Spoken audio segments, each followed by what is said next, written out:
Saudações, o Fatos e Análise já está no ar, bem-vindo.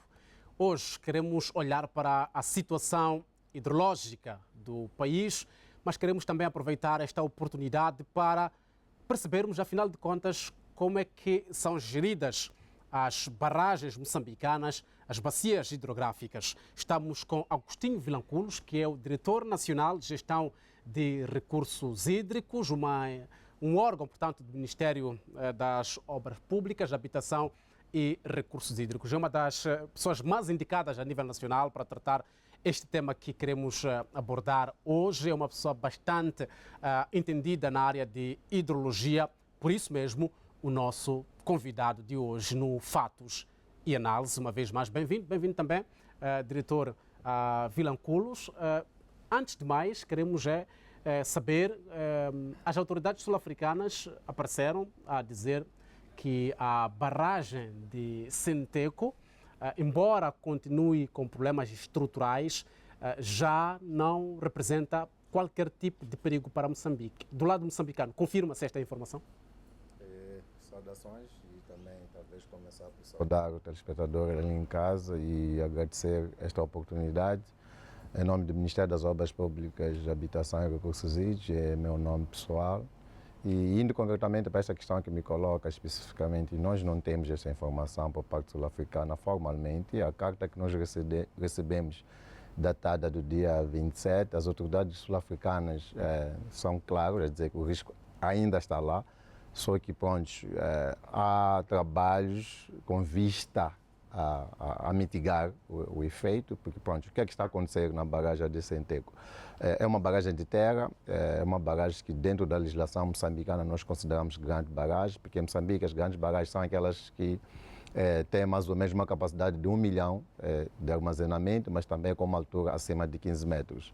E esta barragem tem 1,8, que são 1,8 milhões de metros cúbicos armazenados, e tem uma altura de 26 metros, que nesse caso nós consideramos uma grande barragem. E o que é que está a acontecer? Como eu dizia, é uma barragem de terra, depois tem um descarregador de superfície, que descarrega quando os caudais são altos. E neste momento aquele descarregador sofreu erosão.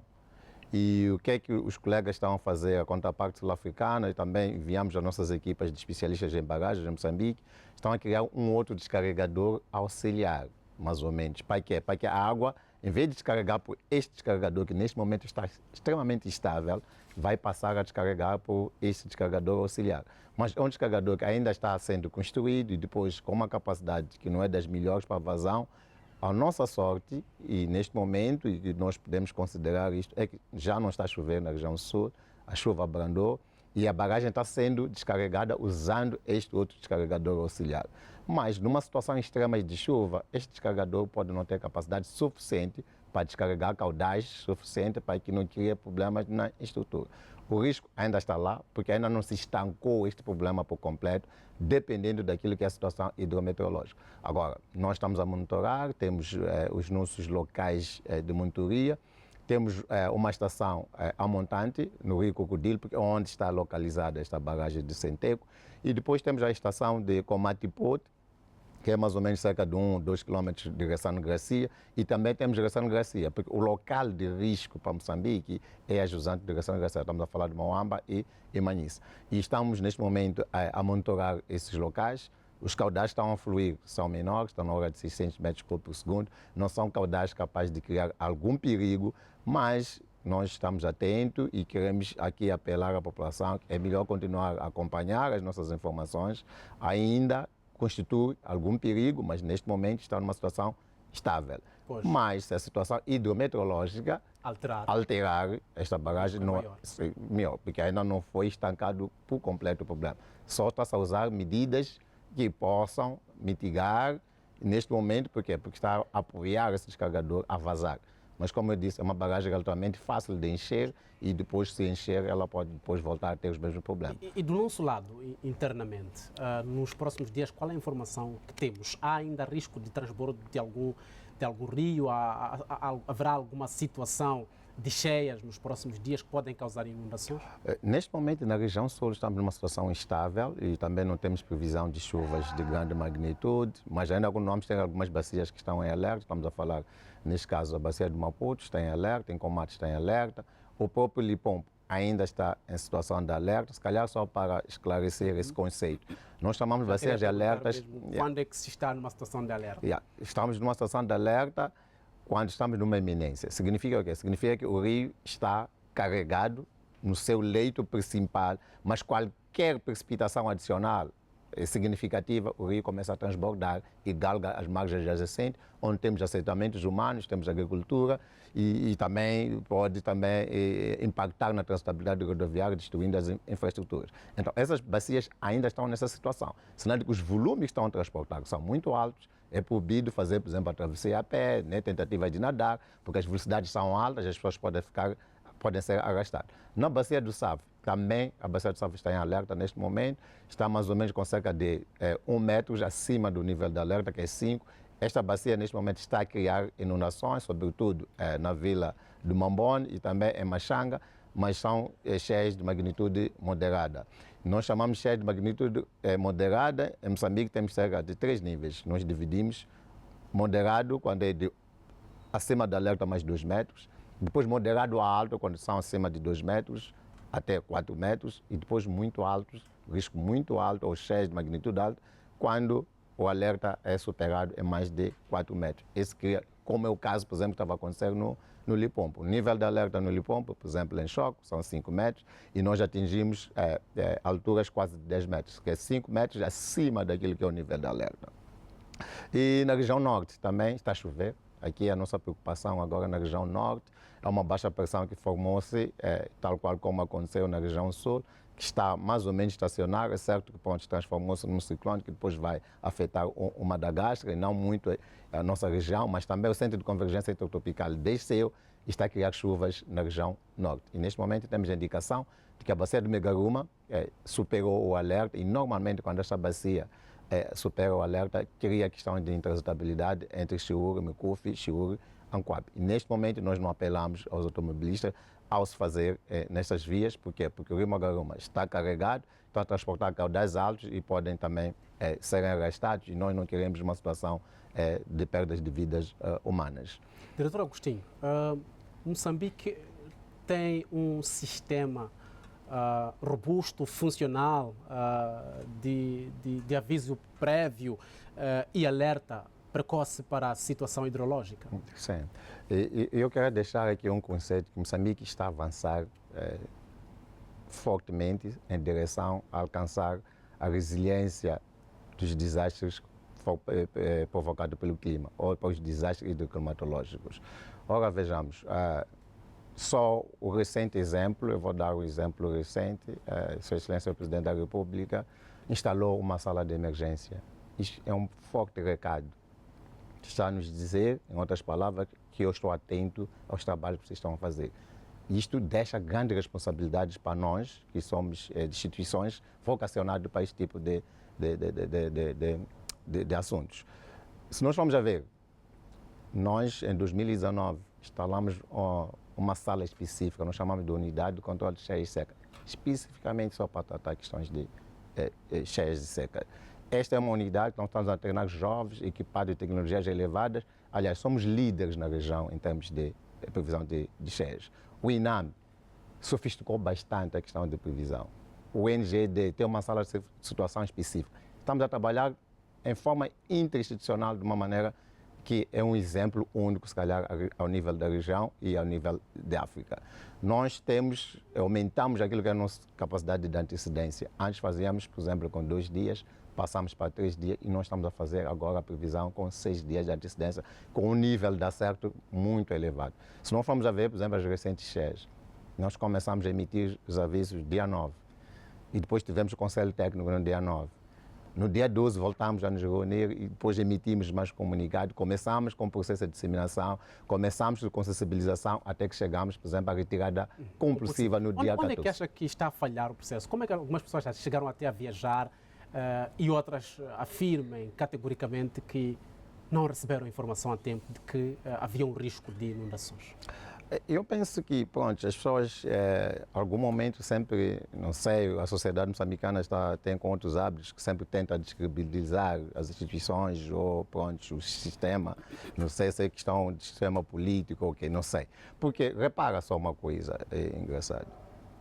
Eu te garanto, esta cheia teve uma magnitude muito superior, por exemplo, de 2000. Mas em termos de impacto, 2000, só para termos um exemplo, 2000, 700 mortes, mais de 2.000 pessoas desaparecidas. Esta cheia é recente, estamos nos números mais ou menos 12, 15 mortes e depois desaparecidos 6, 7. Senão que as pessoas receberam a informação. Eu te garanto, se não tivesse recebido a informação, nós teríamos qualquer coisa acima de 2.000 pessoas mortas. Não. Então, de entender que as pessoas sabiam que havia um problema, só que o grande problema que as pessoas têm, às vezes não acreditam sem ver o fenômeno. Nós tivemos situações, por exemplo, em Choque, em Macaritane. Eu pessoalmente passei de Macaritane no dia 14. As pessoas estavam a sair com o seu gado.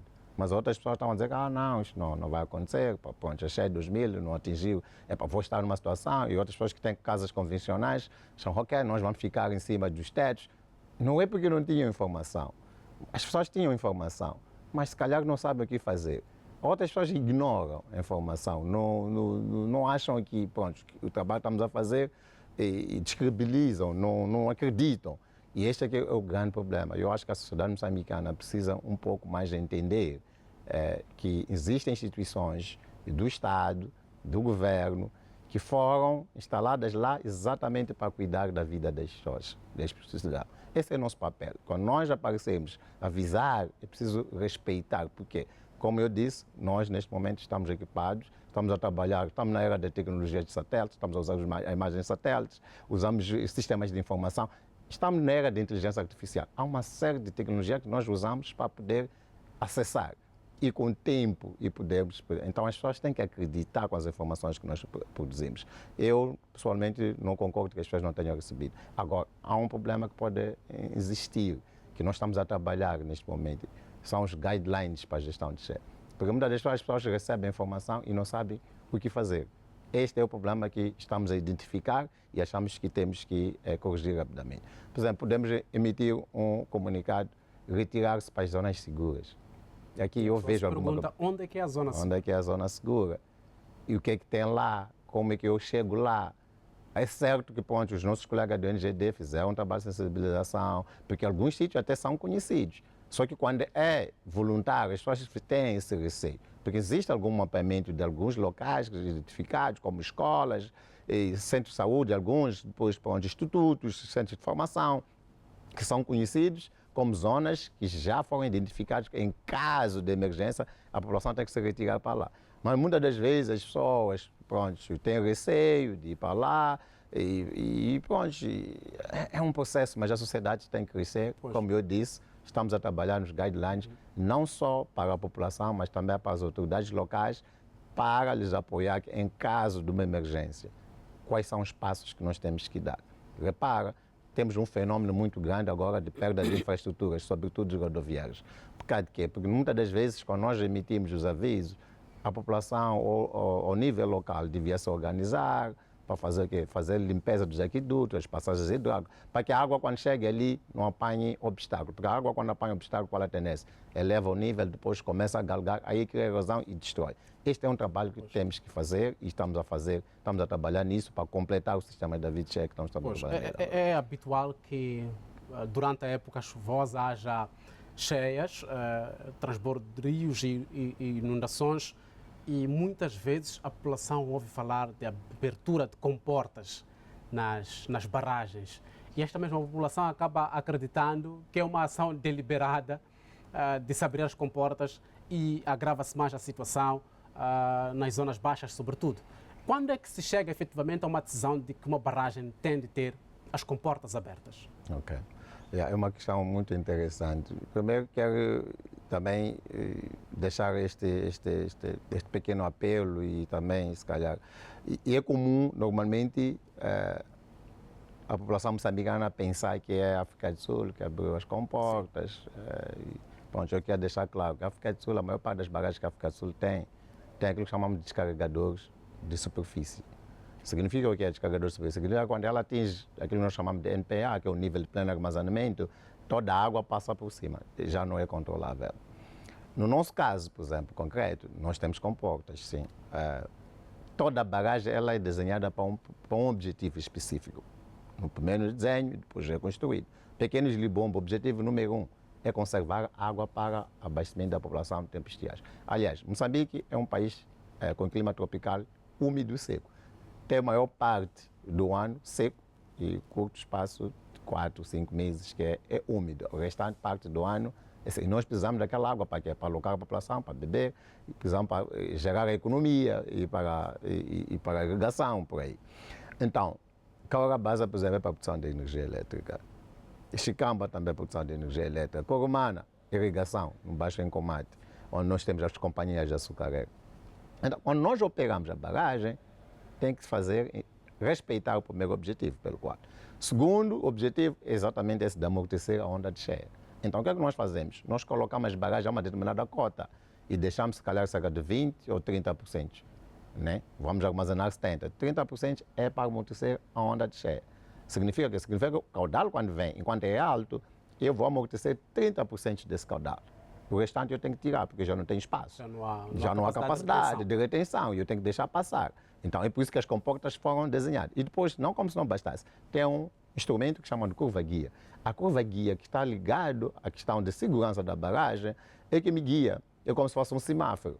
Quando é vermelho, eu tenho que parar. Se não se abrir a comporta, o que é que pode acontecer? A barragem pode No caso, colapsar? por exemplo, claro, colapsa. Em caso contrário da barragem de Massingiru, por exemplo, é uma barragem de terra. Aliás, nossas barragens da região sul são todas barragens de terras, não podem ser galgáveis. Tal qual como Senteco é uma barragem de terra, com uma pequena comporta no meio. Se ela é galgável, basta ser galgada, ela rompe.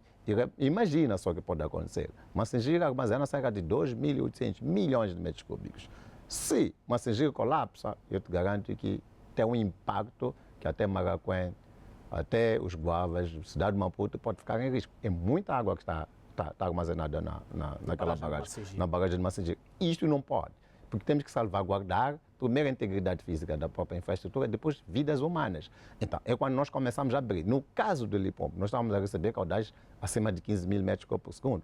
A nossa capacidade máxima de descarga em Massingiru são 120 mil metros cúbicos por segundo. E nós, o que é que nós fizemos? Nós fracionamos as descargas. Senão, teríamos tido um acidente pior, dos piores dos últimos tempos. Porque, em termos do volume, nós recebemos mais água do que dos mil. Mas em termos de impacto, nós trabalhamos de impacto, fomos mais inteligentes. Fracionamos numa primeira fase as descargas. Significa o quê? Fomos incrementando, hora em hora, depois baixavam. Para quê? Para evitar a coincidência dos picos. Repara, o Limpopo tem formato de um V. Não só temos barragem nos elefantes, que é Massingiru. No Limpopo principal nós não temos barragem. O nosso principal objetivo era para evitar a coincidências de pico. Porque o Limpopo estava a trazer cerca de 6 mil metros cúbicos por segundo, tínhamos 15 mil a entrar. Se nós tirássemos os 15 mil, mais os 6 mil, nós teríamos um desastre em choque, porque chegarão qualquer coisa como cerca de 21, 22 metros cúbicos por segundo. Isso é bastante. Nós retemos e depois só conseguimos chegar com cerca de 14, 15, entre 15 e 16 mil metros cúbicos por segundo. Uma parte nós retemos, fracionamos e não fizemos coincidir os picos. E uma outra medida que nós tomamos, vazamos completamente Macaritana. É certo que Macaritana é um açude, mas armazena qualquer coisa como 4 milhões. Nós abrimos as comportas para dar o espaço à água. O rio depois passou suavemente. Então, só tomamos medidas de descarregar caudais elevados, quando nós estamos a receber caudais elevados, para quê? Para que a cota não seja ultrapassada. Aliás, eu queria deixar aqui também um conceito muito bom, que pronto, andou nas redes sociais a dizer que pronto, as comportas de Massingiru caíram ou Macaritana. Não caíram. Nas cheias de 2000, as cheias de 2000 veio provar em Moçambique que pronto, nós em Massingiru não tínhamos capacidade para evacuar cheias de grande magnitude, como esta. E o que é que nós fizemos? O governo mobilizou financiamento e construiu o que nós chamamos de descarregador auxiliar. E este descarregador auxiliar, pronto, porque nós não podemos ficar com muitos descarregadores de operação automática ou manual, porque em tempos de emergência podíamos ter dificuldades em termos de operação. Decidimos que tínhamos que optar por uma solução chamada fuse gate. Os fuse gate é um tipo de descarregador que é feito de betão no local. Então, quando chega a cota que pronto, a infraestrutura fica em risco de que pode ser galgado, o que é que acontece? Aciona e caem automaticamente aquelas infraestruturas e abrem. E repara que nós rezamos muito para que caísse Eu estava em Massageiro nessa altura, nós estávamos a rezar para que caísse, porque podiam nos trair as comportas e não caísse. Se não caísse, estávamos a crescer, para a cota máxima para a Soleira, para ser galgado a barragem, são cerca de 130. E os descarregadores FISDEC só acionam com 117. Já tinham atingido 117, só tínhamos mais 3 metros. E a água não parava de cair.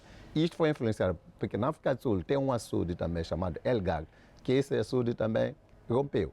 Repara que a África do Sul teve muito mais danos e muito mais fatalidades. E pronto, é um país com uma economia relativamente robusta, mas se calhar a inexperiência na gestão deles, nós tivemos em melhores condições. Não perdemos nenhuma infraestrutura e tivemos fatalidade. Só para ter uma ideia, a África do Sul teve cerca de 200 mortes e nós estamos a falar de 15. Então, pronto, é certo que para morte é morte, porque nós nos damos satisfeitos se nós tivéssemos conseguido 0 morte. E nós estávamos em condições. Sr. Agostinho, Moçambique é o número que temos, atualmente, cerca de, por aí, 16 barragens. Sim. Estas barragens são suficientes? Não, não são. Por causa também é por causa do conceito. Repara, Moçambique tem um nível de armazenamento nacional de cerca de, por aí, 57 mil milhões de metros cúbicos. Mas a maior parte está na Caura Bassa. A maior parte, exatamente. Então eu quero dar esse conceito, que é a questão da distribuição espacial, infelizmente. Moçambique é um país de planície.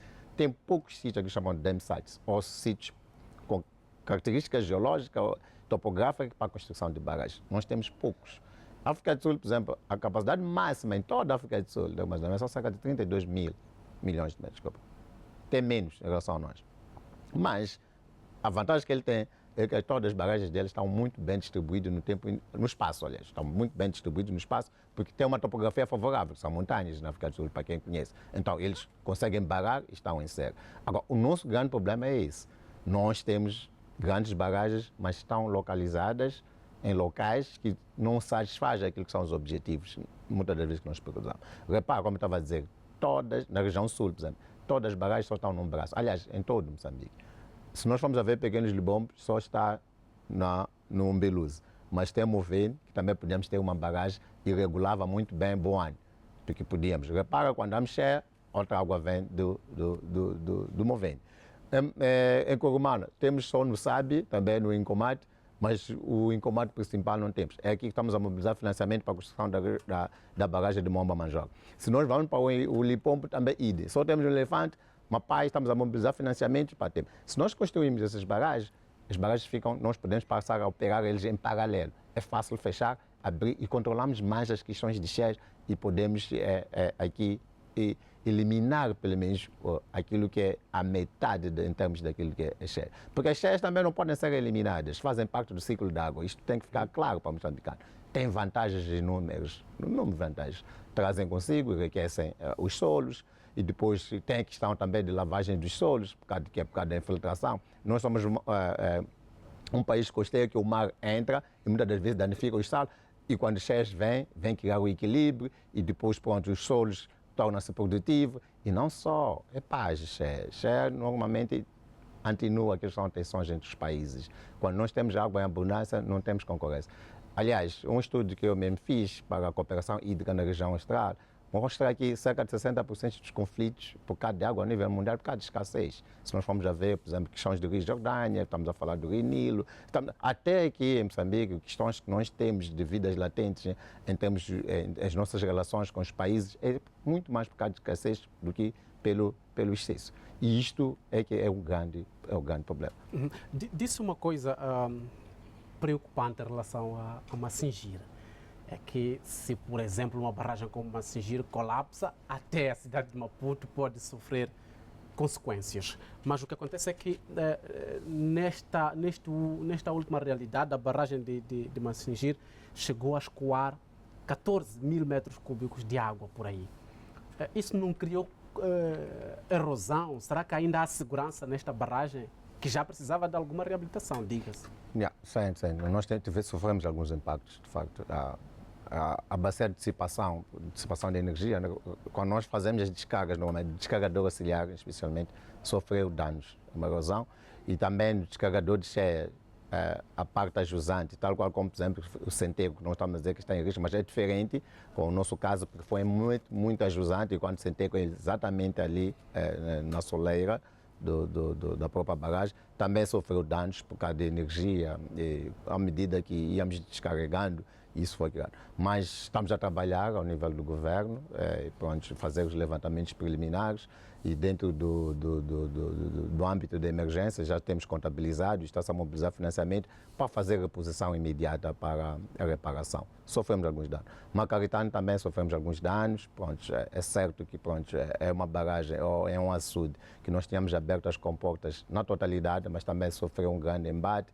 Estamos a mobilizar especialistas de segurança de barragens para fazer uma avaliação detalhada para depois vermos quando é que pode custar a questão de reabilitação. Mas é certo que sim, sofremos grandes embates e temos alguns danos. Explicou ainda há pouco que cada barragem geralmente tem a sua função específica, a HCB, a energia, Chicamba, energia, a Mavuse, quer me parecer também energia, depois outras para a irrigação, mas o que acontece é que destas 16 barragens que temos, boa parte delas só servem mesmo como reservatórios de água, acabam não sendo aproveitadas para outras realidades, para outras funções, nem mesmo para a irrigação em alguns casos. O que é que se passa? Isso já é uma questão já conjuntural. Eu quero concordar consigo, não podemos negar que Messangir, de facto, é o caso extremo do aproveitamento da água. Isso nos preocupa bastante e nós temos de estar a debater isso com os nossos colegas da agricultura para fazer esse benefício. Porque é aqui onde está o valor econômico de uma infraestrutura. Porque também não vale a pena, só para teres uma ideia, é um bocadinho constrangedor, por exemplo, nós estamos a dizer para construir uma praia é 1,2 bilhões de dólares, podemos dizer $1.000 milhões. E se essa barragem não ser otimizada em termos de turismo, em termos de abastecimento de água, em termos de irrigação, é um investimento também que se calhar é oneroso para o Estado. Por quê? Porque estará lá, é um monstro e pronto, e não estará sendo aproveitado e não estará a gerar economia para o país também não. Porque Messangir é o caso, por exemplo, temos sistema de irrigação de choque, capacidade de 30 mil hectares, Xai-Xai, capacidade de 20 mil hectares, e Messangir está ali, mas às vezes não consegue irrigar 10 mil hectares no sistema, não consegue. Então isso é uma preocupação que temos que ver como é que se aproveita melhor a questão de irrigação no choque. Mas também tem este problema, porque muitas das vezes o que pode também criar desincentivo, nós temos que reconhecer, é o quê? É que, pronto, é preciso também defender esses empreendimentos. Nós temos que defender esses empreendimentos, mas neste momento nós estamos a mobilizar um financiamento também, que é para a construção do dique de choque. O dique vai criar o quê? Vai criar condições para defender os empreendimentos e isto pode cativar. E eu quero acreditar que é um problema estrutural, conjuntural que nós temos e reconhecemos este problema, mas é um problema que nós estamos a trabalhar para poder resolver. Eu, particularmente, ainda tinha muitas perguntas, mas 30 minutos passa rápido e já atingimos